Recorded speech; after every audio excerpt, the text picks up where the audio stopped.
Fala galerinha, bem-vindos a mais um Curta Matemática, mais uma das nossas aulas sobre conjuntos numéricos. Essa é a nossa aula número 12 no total da nossa playlist do ensino médio. Então vamos começar os trabalhos. Para começar, vamos falar aqui sobre perceber a diferença de quando a gente estudou os números naturais, inteiros e racionais, e vimos que os naturais são subconjuntos dos inteiros, e os dois são subconjuntos dos racionais. Só que, como na aula passada a gente começou a estudar os números irracionais, perceba que nós não podemos falar a mesma coisa, porque todos que nós estamos estudando em sequência eram subconjuntos dos próximos. Só que os racionais não são subconjuntos dos irracionais. E nem os irracionais são subconjuntos dos racionais, não. Na verdade, a interseção entre irracionais e racionais é o conjunto vazio, galera. Então, o que isso significa dizer? Isso significa que se um número é irracional, ele não é racional. E se um número é racional, ele não é irracional. Tranquilo? Então, a relação deles é essa, só que aí a gente tem um problema. Se nós temos que os racionais não são o conjunto universo e nem os racionais, e eles nem têm uma interseção, nem tem números, nem tem elementos nessa interseção, o que acontece é que nós temos que definir um novo conjunto universo, um novo conjunto que possui todos os elementos. E esse conjunto é o conjunto dos números reais, que é os irracionais união com os racionais. Tranquilo? Então, ou seja, os números reais contém esses dois conjuntos. Ou seja, os reais contêm todos os números que nós estudamos até agora. Todos os tipos de elementos que nós estudamos estão dentro dos números reais, são números reais. Então, nós temos aqui algum exemplo. Π é um número real, um número irracional, mas é real. O -1 é um número que ele é inteiro e ele é racional e ele é real. Nós temos aqui raiz de 2, que ele é irracional e é real. Temos o 1, que ele é natural, inteiro, racional e real. Tranquilo? E aqui alguns outros elementos, só para exemplificar. Lembrando que seria impossível, lembrando a palavra, por enquanto, né? Eu não sei a quando a tecnologia vai se avançar o suficiente, mas acredito que vai ser difícil representar a reta real realmente como ela é. Já que temos uma coisa importante é que cada intervalozinho desse tem nada mais, nada menos do que infinitos elementos. Porque aqui você tem infinitos números irracionais e racionais. Tranquilo? Então, o conjunto dos números reais possui subconjuntos importantes, que são os próprios conjuntos que nós estudamos, os racionais, racionais, inteiros e naturais.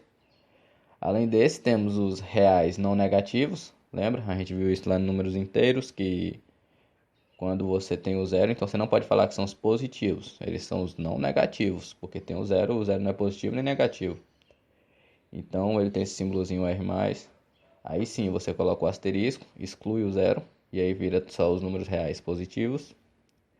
Vai ser similar com os números reais não positivos e os números reais negativos. Tranquilo? Só de boa na lagoa, né? Então vamos seguindo. Além disso, temos nos números reais os subconjuntos que são os intervalos, galera.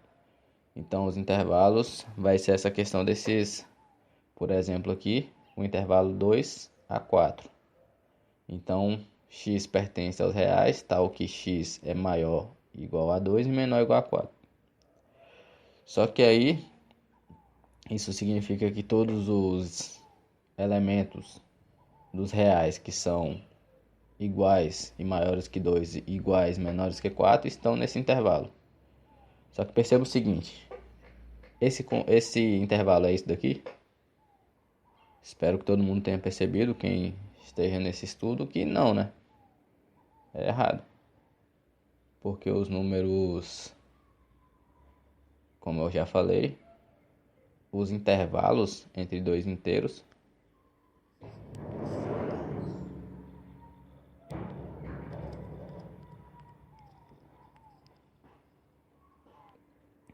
possui infinitos números. racionais e irracionais. Então significa que não é só o 2, 3 e 4. O 2, o 3 e o 4 está nesse conjunto, nesse intervalo, que é um intervalo fechado, mas não são apenas eles. Então aqui qualquer intervalo de números entre os números reais contém nele infinitos números. Como eu já disse aqui, acho que umas 3 vezes. Então podemos dizer que o intervalo que tínhamos anteriormente, 2 e 4, é um intervalo fechado. Isso, pois o intervalo contém os valores da extremidade. O que isso significa? Você tem esse colchete para o lado de dentro, significa que o 2, e esse colchete aqui também para o lado de dentro no 4, significa que o 2 e o 4 pertencem ao intervalo. Porque se esse colchete, nós vamos ver exemplos, estiver virado para o outro lado, então significa que o 2 não pertence. Os elementos são apenas maiores que ele. Então poderíamos ter ainda, como eu falei, o colchete virado para o outro lado. Então o x se torna apenas maior que 2 e menor ou igual a 4. Ou seja, o x pode ser 4, mas não pode ser 2. Ele é só maior do que 2. Então esse é um intervalo aberto na extremidade à esquerda e fechado na extremidade à direita. Isso significa que esse intervalo não contém a extremidade à esquerda.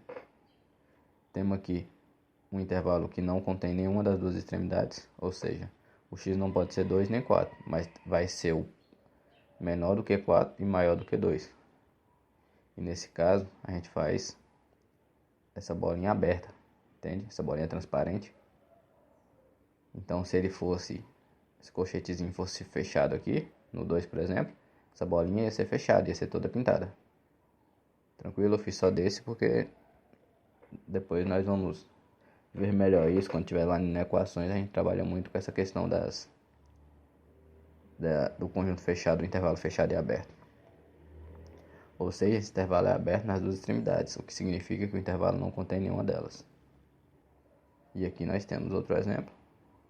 O intervalo não contém a extremidade à direita, que vai ser similar.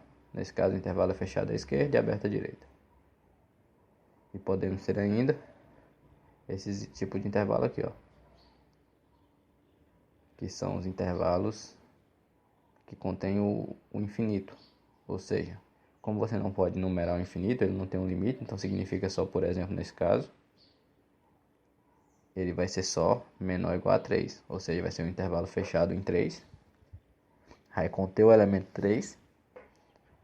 E como é infinito, ele vai ser sempre aberto. Não tem como você fechar um intervalo fechado infinito. Tranquilo?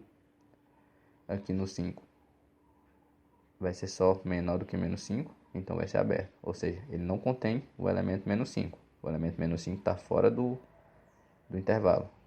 Mas ele é um limite. Ele serve como limite. É como se fosse um muro. Às vezes o muro que limita uma casa não é o muro da casa, é o muro da casa do vizinho. Entende? Então não é da sua propriedade. Aí o próximo muro seu você teria que fazer aqui. Só que não dá para marcar porque, como eu já falei, tem infinitos números irracionais e racionais aqui dentro. Então não dá para você dizer que número é esse. Então o máximo que você pode dizer é que é menor do que menos 5. Temos ainda esse intervalo aqui, que ele vai ser de um elemento até mais infinito. Esse aqui é de menos infinito, ou seja, para baixo. E esse aqui é de mais infinito, ou seja, ele só é limitado inferiormente. O limite dele, a extremidade dele é o 4, e o 4 pertence ao conjunto. Então, ele é fechado, um conjunto fechado na extremidade à esquerda. E esses dois aqui é bem parecido, a única diferença é que o infinito é positivo, ou seja, o intervalo vai para outra direção. Tranquilo? Então, é isso aí. Espero que tenha dado para entender. Falou, curta matemática.